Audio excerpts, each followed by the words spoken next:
Am I the only one who didn't know that Gulliver's Travels is more than just an adventure story? Don't judge a book by its cover. Did you know that most famous books have targeted messages that aim at denouncing a lot of things that happen around you and all over the world? Every book carries a message, but some of them may surprise you more than others. Let's decode the hidden messages that you might have not heard about in Gulliver's Travels.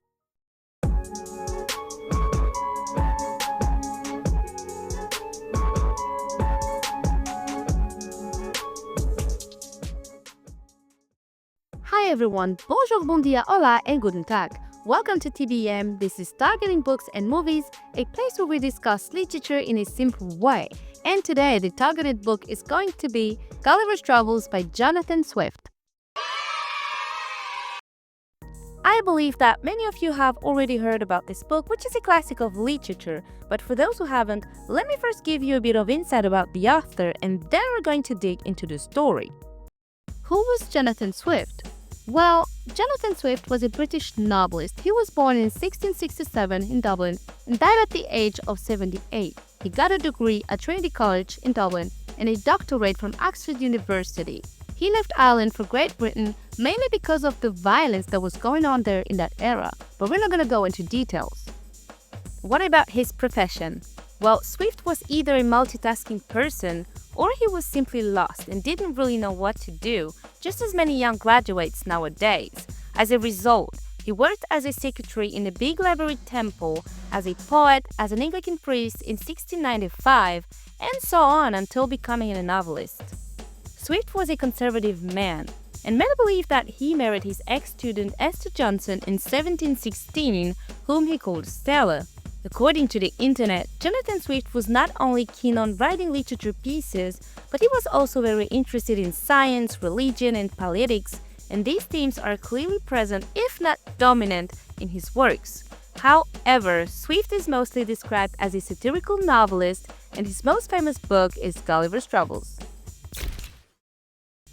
This book was written at a time when Europe was more powerful than any other place in the world and when England was rising in power thanks to its fleet and economic situation and military growth. Gulliver's Travels is a book of political and social satire published during a time of political and social upheaval. It continues to be read and enjoyed for its amusing yet savage critique of humanity. Now that we know something about Swift, let's dig into the book story and see what this is really about. Gulliver's Travels is an English novel published in 1726. The story is written in the first-person narrative and is told from the point of view of Lemuel Gulliver, who is the main character of the book. Lemuel was basically a navigator and a surgeon who visited remote places of the world. He will end up visiting 8 different fictional countries. His travels are divided into 4 parts, each describing his adventures.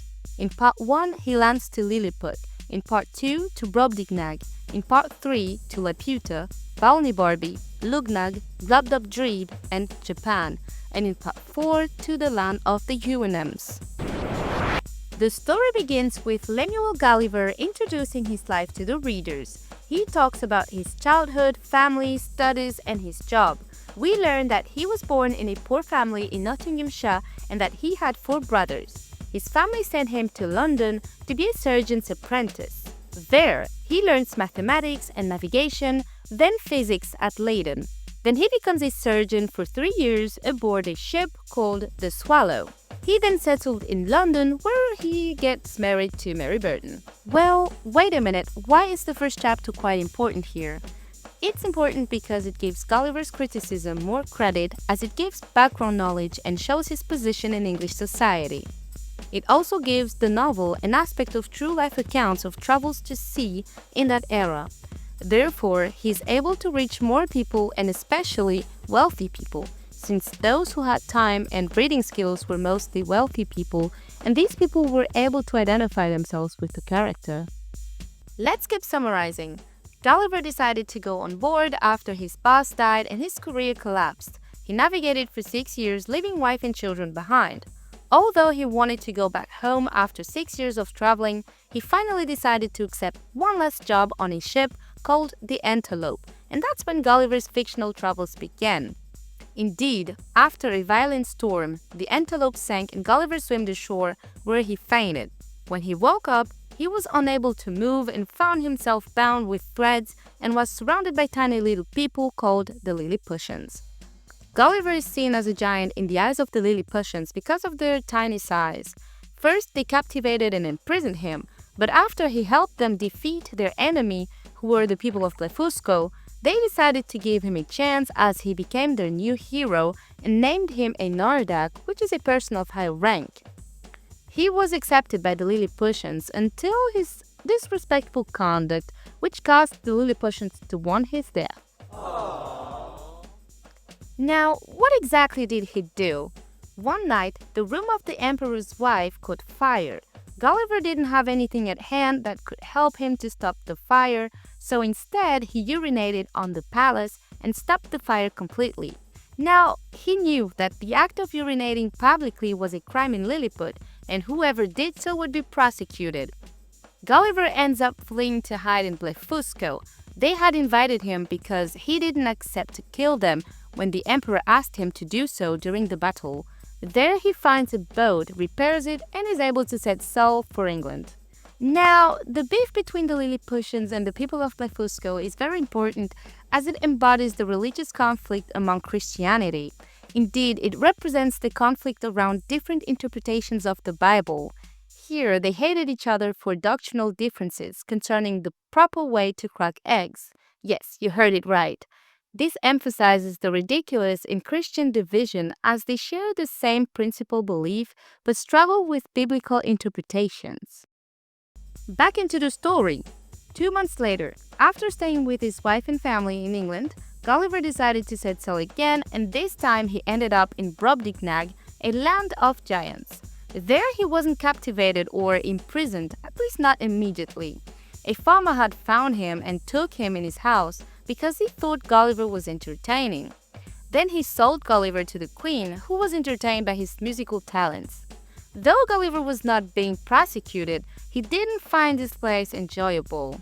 Indeed, Gulliver was disgusted by the Brobdingnagian courtly ladies who would take him and use him as an object for their own desires.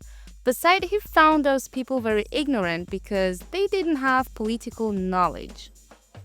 Gulliver escaped this place when his cage got unlocked by an eagle when he was on the way to the frontier with the royal family, where he swooped into the sea. After that, Gulliver goes back to sea and ends up at Laputa after getting attacked by pirates. There is a floating island that is inhabited by academics and scientists who oppress Balnibarbi, the land that is below the island. Laputa and Balnibarbi were places where people seemed to be living out of reality. They were always doing unrealistic and impractical scientific research that made no sense. Those inhabitants were so deep in their own minds that they always had someone near them to poke them with a stick on their heads to keep them from losing reality. In Glabdubdrib, Gulliver encountered people who had the capacity of bringing back dead people, more precisely, people who marked human history, such as philosophers or military leaders. Then, in Lugnagen, Gulliver encountered immortal people. In fact, there he learned that wisdom did not necessarily come with age. After that, he went to Japan, then sailed back to England.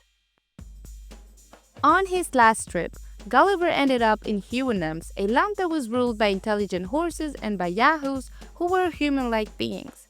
Gulliver ended up learning their language and told the horses about his travels. He also told them about England and its constitution. The Huanums liked his presence and his stories, but they couldn't accept him as one of them since Gulliver looked more like a yahoo, their servants. Finally, Gulliver got banished and had to leave the land of the Huanums and sadly left on a canoe to an island that was very near and got picked up by a ship from Portugal who took him back to England. Now let's have a look at the hidden messages that the author was trying to get out there. The book Gulliver's Travels is a satire of English customs and the political body of that era. It is also a parody of the era of European conquest and the travel narrative. It's a combination of adventures and denunciation of society morals. The first and the second travel describe Gulliver's encounters with tiny people and Brobdingnagian giants. forming a commentary on human arrogance. The third trip emphasizes the absurdities of scientific inventions and intellectualism through the floating island of Laputa. In the fourth and final travel, when Gulliver discovers the intelligent horses Huanums, Jonathan Swift criticizes human behaviors by presenting an ideal fictional place where Gulliver found himself happier talking to animals with whom he could have meaningful conversations, on contrary to the human-like others he met during his voyages and even in England. To conclude, Jonathan Swift may have wanted to represent England's position by emphasizing power differential towards the people it was colonizing. He might have wanted to highlight the importance of power in a society. And finally, it could have been a way of questioning humanity's dominion in the world by demonstrating that the size of a constitution, an empire, or a person, the government power and consideration are indeed relative depending on the place you are. That's the end of today's episode. Thanks so much for listening to this podcast. Subscribe to discover the targeted book for next week, and feel free to like and comment down below. Send a request regarding the book you want me to analyze and summarize to targetingbooks@gmail.com. Have a nice day, everybody.